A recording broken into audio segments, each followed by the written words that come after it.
Hey guys, Kingdom Key here. Wow, it's hard to imagine that we're already at the end of a decade. I'm recording this right on New Year's Eve, so by the time you'll see this, we'll be in 2020. Hooray! Happy New Year! Yeah, it's crazy to think about. There's just been a lot of stuff that went on during this past decade. A lot of good stuff and definitely some bad stuff too. But I feel like it's important to the thing with the new year is that we always like to look forward, but we should look at the past too, because we not only look at the good stuff, but the bad stuff too, because we can learn from the bad so that we have more good when we go into the next decade and all that. So, but for the most part here, we're about to talk about some good stuff, mostly. So I decided to give this a shot and do my top 10 video games of 2019. I decided not to do the decade just because I feel like there's way too many great games out there that came out. Like Super Mario Odyssey, Breath of the Wild, Doom 2016, of course.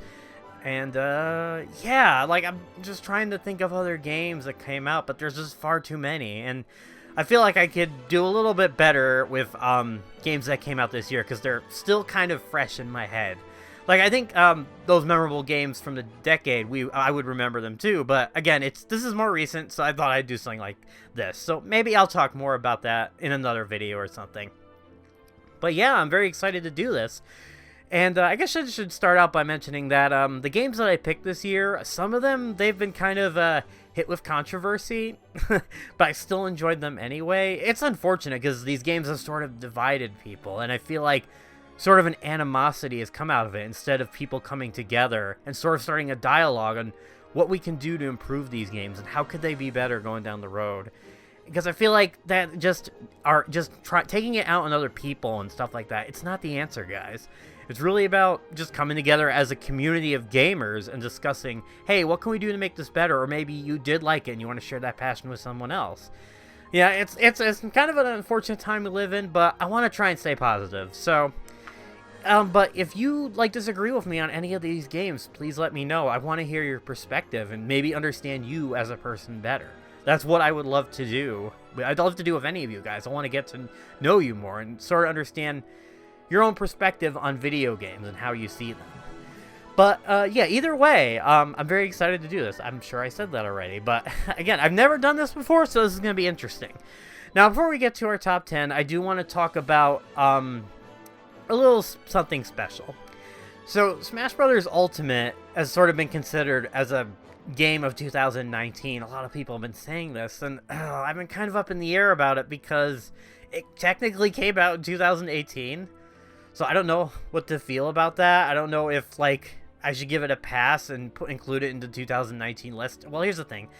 If I were to include it, it would be the #1 spot because especially with the DLC and a lot of updates, they've added so much more content that I feel really helped the game in the long run. Because in 2018, it was my number 2, with the #1 being the new Spider-Man game, because I thought that was just really compelling. That's another game of the decade that really wowed me, but but yeah, I don't know. But so I guess just for consistency, I'm not going to include Smash Bros. Ultimate. I will, like I said, if I were to include it, it would have been the #1 game. So we'll just go with that. Yeah, so before we get to the top 10, I do want to talk about a runner-up, and a game that I feel, I guess you could say this is my worst game of the year, but I'm not going to say it's the worst thing ever. There are a lot worse games out there that have come out this year and throughout the decade, I'm sure, but yeah, this game was just uninspiring, and I don't know, but we'll get more into that in a second. So, without further ado, sit back, relax, and enjoy my top 10 games of 2019. And the worst game of 2019 goes to Wolfenstein Youngblood. I don't know what happened with the new Wolfenstein games, man. They started out really good, but it just seems with each new one that came out, they just started declining in quality. And, especially with New Order and Old Blood, they did such a good job of blending that old school first-person shooter style with the modern conventions of new first-person shooters. And just over time, something went wrong with them. I don't know what. It definitely started with New Colossus because it was okay, but there were definitely a lot of issues with it, especially the tonal shift. Like, one moment it talked about, like, child abuse and all of these really dark subjects. But then the next, it just goes into straight up a schlock. I don't know. It's really weird. And then Youngblood is definitely the, probably in my opinion, the weakest of those games. And, like, to start out, it does have potential. It did have potential, especially because it stars BJ's twin daughters. And you could have done something interesting with that, because, they could have been, like, they're trying to grow up in society, but, like, the thumbprint of the Nazis is still there. Like, I think by this point, like, America's actually okay, but the rest of the world isn't. So you can still kind of feel that presence. And I can understand why BJ would still be like, listen, guys, we gotta take this seriously. And he would, like, train them really hard to be the best that they can be.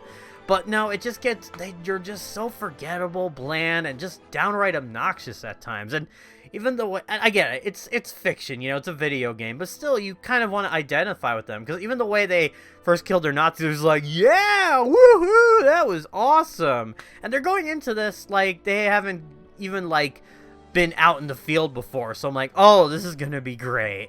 And, somehow they're able to adapt, like, super quickly. It's ridiculous.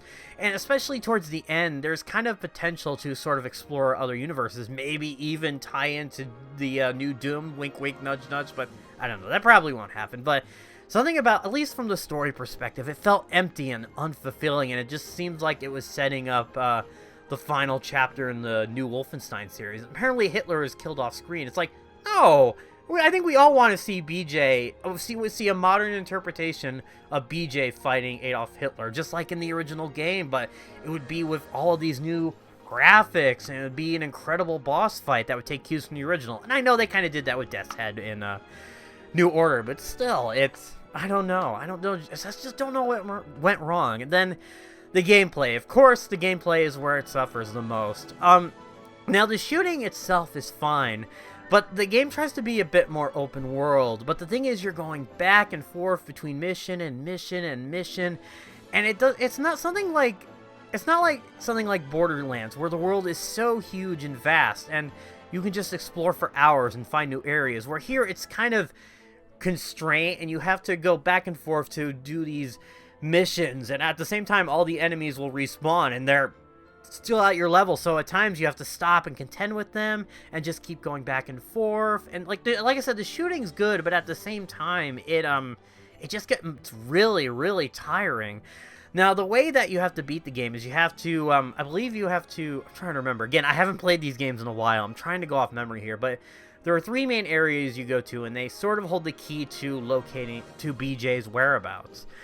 And the thing about that is, so they designed it like sort of a multiplayer game. So if you go through the whole mission and you end up dying, you have to start from the beginning again. So now the thing is, you're supposed to do this co-op with your friends, which, okay, you know what, that's fine, but especially for a single player experience, I feel like it's annoying because the maps, they go on for so long, and if you die and lose all your lives, you have right back to the beginning. And there was actually a glitch. I had a really bad glitch where my teammate revived me, and for some reason I couldn't move, so I had to watch her die again, and then we both ended up dying. And this was on the boss of the second mission, too, so, oh man, I feel like the game wasn't tested well at moments. It just feels like a slog to play through. I'm sorry.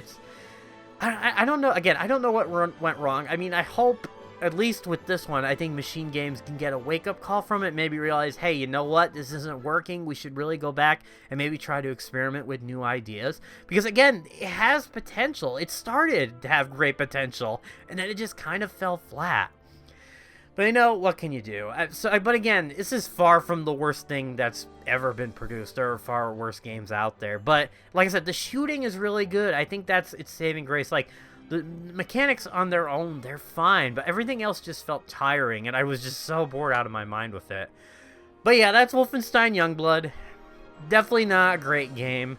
I mean, if you're still curious at all, I feel like if you play it with a friend, it might be a little bit better, but even then, I just didn't get much enjoyment out of it. So, yeah, that's my worst of the year. So, let's move on to our runner-up. And the honorable mention goes to Tetris 99. Yeah, Tetris 99 is a lot of fun.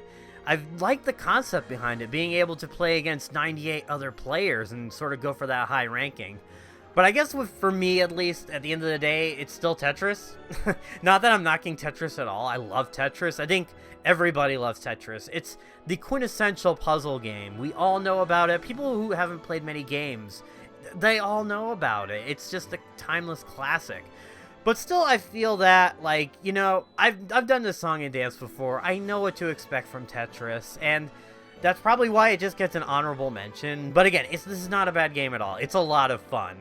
But I guess for me, like, I'm not too big on the whole multiplayer going for the super high score thing, so that might be a reason why I don't consider it any higher than that. But still, I had a good time with it, and it's definitely worth checking out, especially if you have that good old competitive streak in you. So let's move on to the list proper then. Here we go. Number 10. Untitled Goose Game. How is this a thing? I don't get it.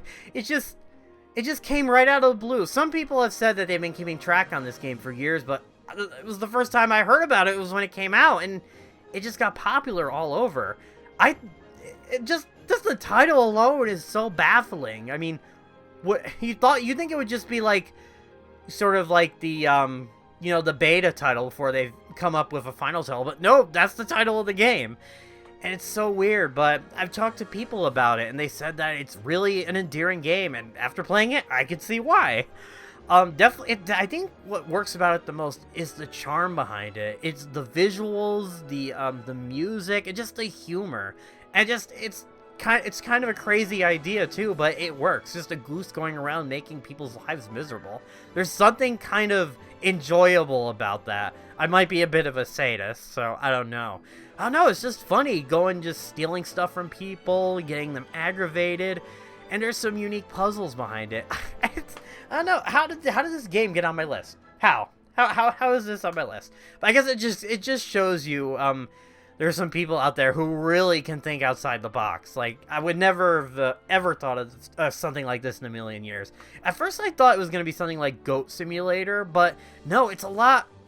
It's not like trying to be intentionally bad. It's actually a really intelligent game, because you actually do have to solve a lot of puzzles. And the main goal at the end is to just get a bell and bring it back and put it in with another bell. Sure, why not? Again, very intelligent game. It's thinking outside the box. But yeah, there's just a lot of fun to it. But I guess probably the only reason it's at number 10 is because the game is extremely short. You can beat it in probably like maybe an hour or two. I'm not entirely sure. And I think the main thing is too, some of the puzzles are a bit too cryptic and counterintuitive with how you have to solve them. So I'm trying to remember, I think it was a vase, if I remember correctly, and you have to try to break the vase, and they actually show some wiffle balls nearby, so you're thinking to yourself, oh, okay, so I have to try and break it with the wiffle bat or something, right? So what you do is you have to get the so you're where this takes place is there's some neighbors. So you have to go over to one of the neighbors' house, and you push the vase over. So that causes the other neighbor to grab the vase and throw it back over so that it smashes. What sense does that make? That's the most insane thing. Maybe they were trolling us, and that's some of the best trolling I've ever seen. Give them a round of applause. 10 out of 10 gameplay. I hope they need to make like an Untitled Goose trilogy to finish the incredible storyline of a goose who's trying to get a bell and is just annoying people. But yeah, especially for just fooling around in it. That's where I think the game shines the most. Just being an asshole to all these people. It's kind of like a PG Grand Theft Auto almost, I guess, maybe. Well, I don't know. I still enjoyed it regardless. Again, it wasn't anything amazing, but again, I think its charm and charisma is what kept me going. So yeah, definitely check it out. It was a lot of fun. Number 9. Astral Chain. So this game was made by Platinum Games, and if you know them, they made the Bayonetta series, so you can expect something that's crazy and over the top and a lot of fun. And it is. I had a really good time with this game. Especially for me, the gameplay is where it shined the most, as it should, because I like the idea behind it. It kind of takes some cues from JoJo's Bizarre Adventure. I've never seen the show, but I do know enough about it to know where you get this this creature that follows you around, and he helps you out in battle. And the way that they use both your character and this creature is just really creative, and you get to choose from a bunch of different other ones as well. And they just come together to do this really over the top and just really flashy spectacle. And again, the ideas they come, especially with how they, because it literally means a chain, because there's this invisible chain that attaches you to this creature, and then you can actually use it to actually tie up certain creatures, make them go flying. And I think those creatures are called chimeras, if I remember correctly. Again, kind of going off memory here, but again, it did leave that much of an impact with me, because I feel like the gameplay is really unique and something that, you know, we've kind of seen before, but kind of the way it's used is sort of like, it feels fresh and new, in my opinion. Maybe not to others. You know, I haven't gotten a chance to play that many games, because maybe there's something else that did this similarly, but I don't know. I still really enjoyed the ideas behind it. And also, too, are the visuals, which are amazing. It definitely has, like, kind of a Ghost in the Shell feel to it, but definitely a lot more colorful. Like, I love the visual style in the game, too. I think definitely where it falls apart is the story, because it's just... It kind of follows a lot of the cliches that you'd expect, especially in something like... in a sort of a game where you play this, like, special police force. Are they a police force? I don't remember, but they do work with the police, but it's basically like, oh, these are these two kids, and their captain is the father, and then eventually there's going to be a mission where the father dies, so they have to carry on his legacy, and the guy who's running the whole thing is the bad guy, which they don't hide very well, by the way. It's so obvious, and you're just kind of waiting for it to happen. And that's where I feel it falls apart. The story is just so forgettable, in my opinion. The only exception, the only character I liked, was Lappy the dog. And I don't know, just... I forget the name of the woman that actually wears the suit, but you can tell she's putting a lot of energy into this, and she's just, it was just a nice character. I liked it a lot, but other than that, it was just kind of forgettable. But again, I think everything else from especially the soundtrack. The soundtrack is so freaking good in it. I loved it. I guess the only other thing that kind of bugged me a bit about the game was before you can actually start with the action, there's kind of like this detective mode thing where you go around gathering clues. Something about it felt off to me. Maybe it's like it actually takes a long time to actually get going. I don't mind actually stopping and using your head to figure out puzzles, but they seem kind of obvious. But there's this one level later on that's like halfway through the game where you're trying to sort of uncover secrets, and you have to go to sort of this like rundown area, and that goes on forever and ever. I think it's just the pacing is where it kind of loses me at moments. But other than that, the gameplay just really shines through, and I had a lot of fun playing it. It's definitely worth checking out on the Switch. I definitely give it a go. Number 8. Pokemon Sword and Shield. Okay, here we go. Strap in, everybody. This is going to be fun. Woo! Okay.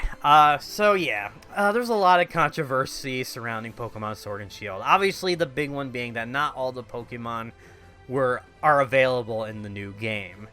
And yeah, that could bum people out. I could see why that's an issue. But I think for me personally, the fact that the Pokédex has gotten so big at this point, it kind of overwhelms me. I mean, I'm not really a hardcore Pokemon fan, so maybe there's something there I'm missing.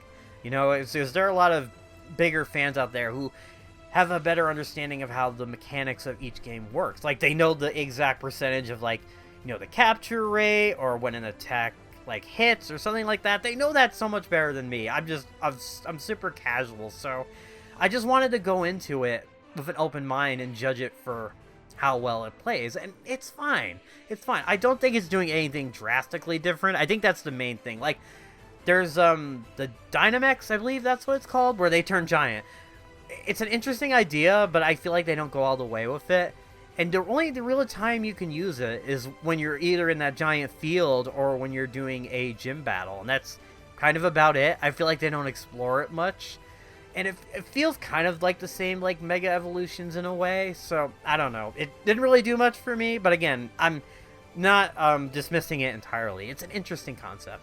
I think where the game shines the most is its atmosphere and just sort of the locales you visit. There's so... I know the graphics aren't the best, but there's something beautiful about them. And Maybe it's just because I like that sort of like industrial steampunk design so much. It just really captured me, and I really just enjoyed exploring these worlds.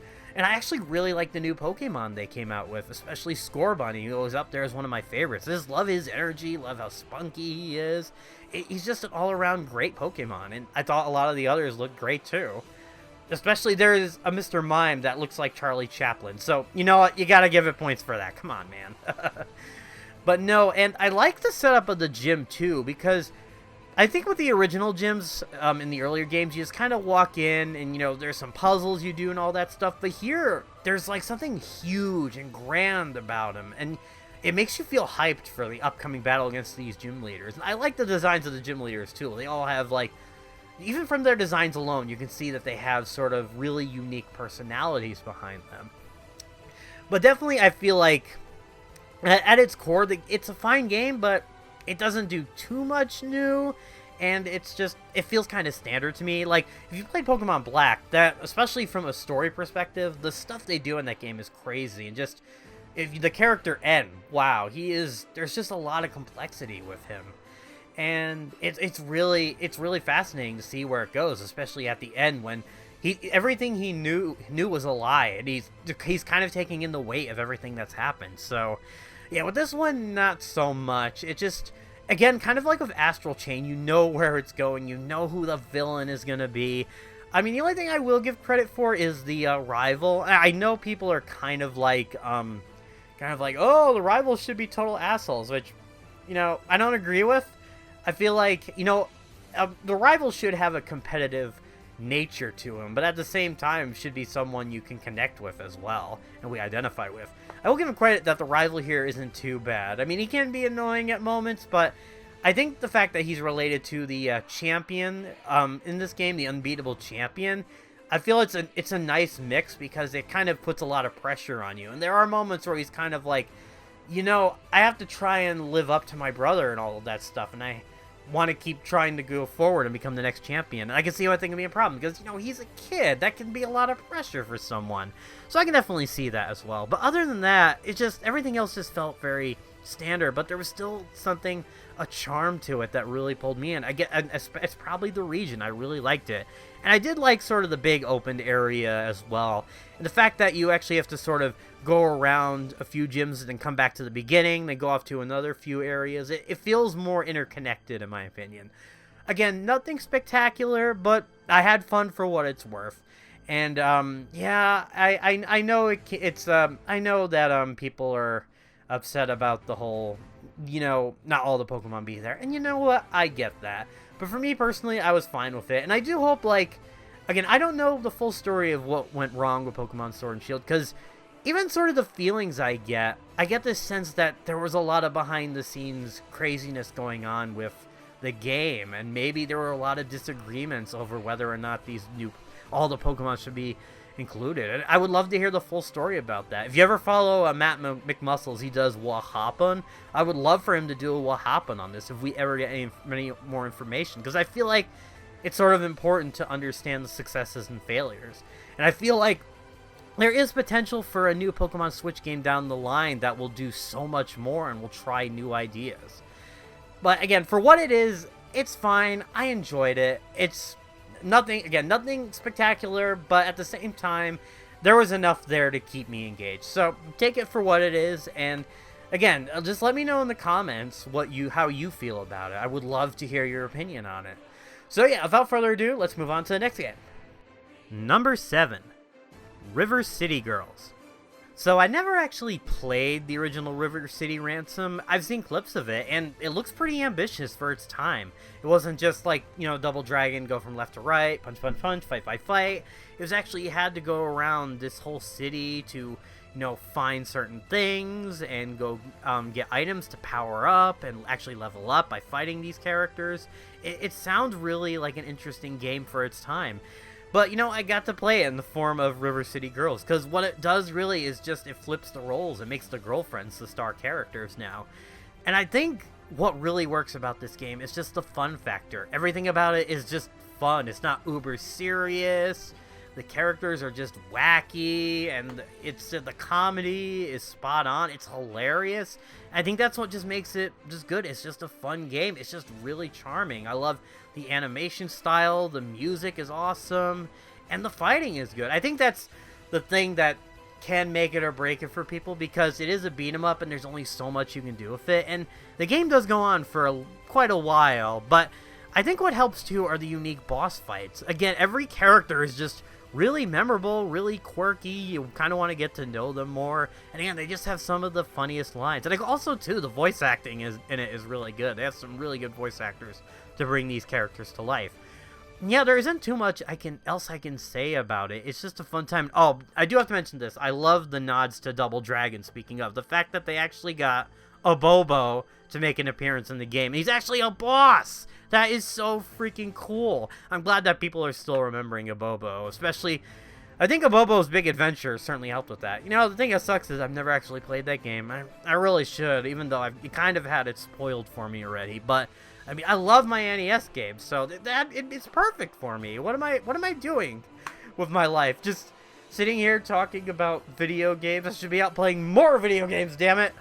But yeah, I just had a blast with River City Girls. But again, I think it can get tiring after a while. It is a beat 'em up game. There's only so much you can do with it. They do have like some interesting combos, and you can go and buy a lot of cool stuff to help you out. But at the end of the day, it kind of loses its momentum, but at the same time, I still really enjoyed it, and its charm is what kept me going. So, yeah, definitely check this one out. Number 6, Kingdom Hearts 3. Okay, so I'm sure you guys have a lot of questions for me right now. Probably the biggest one being, hey, why isn't this at number 1? You are the Kingdom Hearts guy, right? So, what the heck, man? How could you do this? How could you betray us? No, but, you know...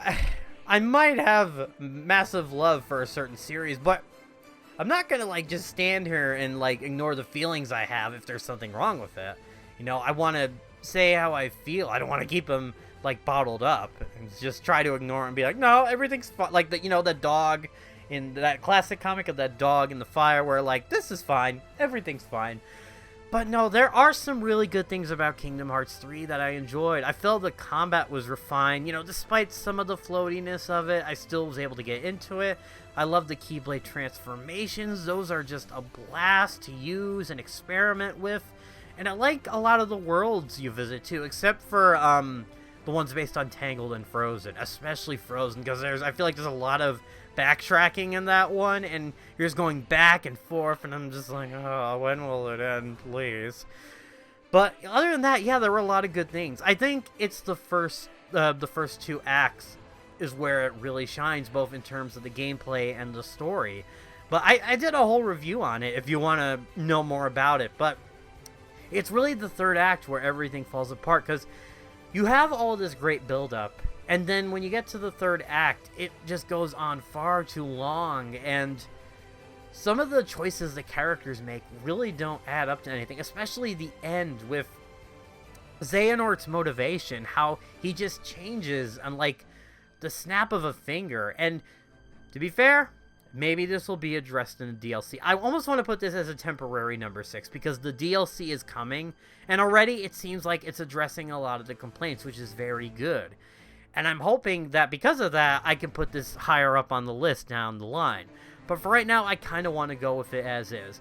I really feel like it's that 3rd act where it suffers, because from a story perspective and from a gameplay perspective, well, at certain moments, I feel like the boss rush against all of the organization members, that was really freaking awesome. But then you have stuff like the final world, where I know that it's been in the works since the first game to use the final world, but it goes on far too long. I like the concept behind it, but I feel like they don't push it all the way. And on top of that, there's a really long segment where you have to try and save your other friends, and you fight the same enemy pretty much, and just go through all the different worlds all over again just to do it, and it goes on far too long.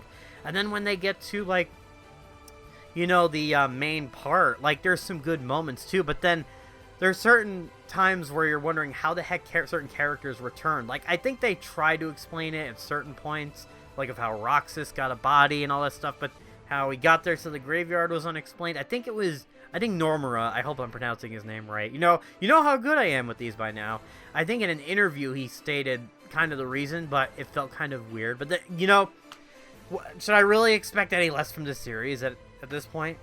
But yeah, I don't know what went wrong. There's some good ideas in that third act, but some of them kind of fall apart. And I feel like the DLC is going to address them.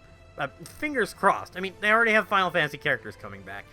It's funny, too, because, like, Normura said that the game should stand on its own without the Final Fantasy characters. And I think that's kind of what gave it its identity, because it's a weird mishmash that you're kind of like, okay, I want to see where this goes.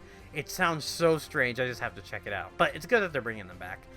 But yeah, like I said, there are some good ideas sprinkled throughout, but something about that final act felt like a mess. And I don't know, maybe it's just me, but I felt like it was mostly Sora doing the groundwork again, where some other characters had moments, but I feel like it should have, for the grand finale, they should have really sort of come to... Well, I guess they kind of do, in a way. But it's just so that Sora can go in and finish off Master Xehanort. So, I don't know. Maybe I'm wrong about that. I probably am, too. But I guess I feel like characters don't do that much during the finale. But, again, I think KH Remind is going to probably rectify it. But yeah, and especially, like I said, from the gameplay, it just goes on far too long, and the post-game content is where it suffers the most. Again, DLC. So again, this is why it's only a temporary number 6. So, I mean, take it what you will.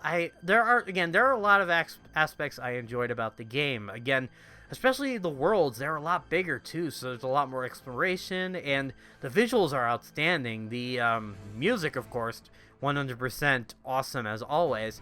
So there are a lot of good things going for it, but I feel like towards the end it kind of started to stumble.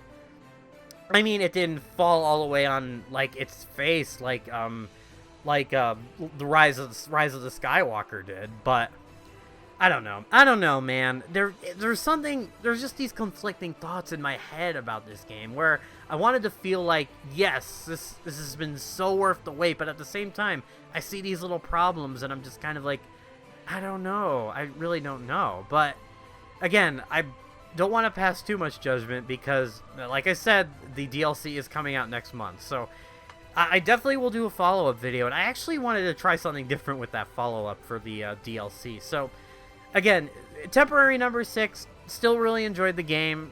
But it stumbled towards the end. But, you know what? I'd still enjoy it. And even if you haven't played the games before, I do recommend checking them out. Because there is something about them that's kind of unique and that's one of a kind. Especially not just the fact that you get to go visit your favorite Disney worlds. I feel like a lot of games do that nowadays.